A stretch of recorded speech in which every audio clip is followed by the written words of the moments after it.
Hi everybody, at the time of this filming, this is Halloween, so happy Halloween. Let's pull up some candy corn and let's talk about this book that I just finished called Sherlock Holmes versus Cthulhu, The Adventure of the Deadly Dimensions by Lois H. Gresh. And apparently this is going to be the first book of a trilogy, and there's another Sherlock Holmes meets Cthulhu trilogy that we'll talk about later once I read the second book of it. I believe anyway, we'll talk about this one. Let's see, the story, let's look at the back, is about the shape of ancient evil. And, grisly murders, and it starts out with a machine that's alive, and the machine kills, and it can also turn lead into gold, like the ancient alchemists. And I look at this book as more of a Sherlock Holmes than a Cthulhu story. All of the tropes from the Sherlock Holmes stories are there, and the characters. For the most part, it's told from the point of view of Watson.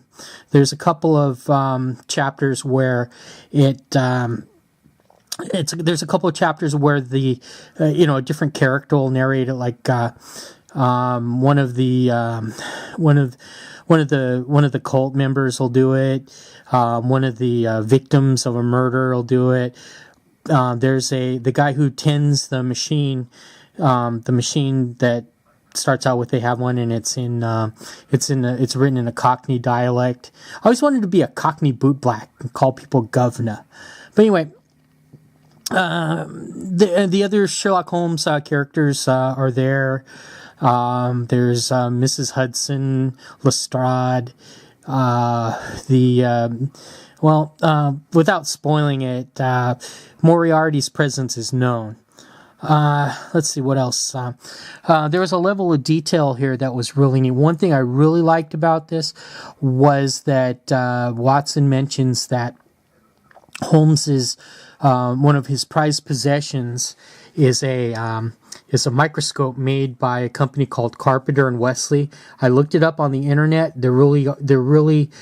They really did manufacture microscopes, and I saw a picture of one of them that they manufactured, and it was kind of this level of detail that really made me like the book. And let's thumb through it a little bit. No pictures, so it's a grown-up book. Anyway, as I said before, somehow the esoteric order of Dagon is involved in the story, and that's pretty neat. And they have a setting called Half Moon Bay in England. It's set in England, but there's a Half Moon Bay in California that's a really nice seaside place. And if the fish people start to come ashore in California, it'd probably be at Half Moon Bay. Overall, I'll give this book an A. I want to read the second and third installments. I'll give this book an A, and I recommend it. Have you read this book? If you've read the book, what do you think?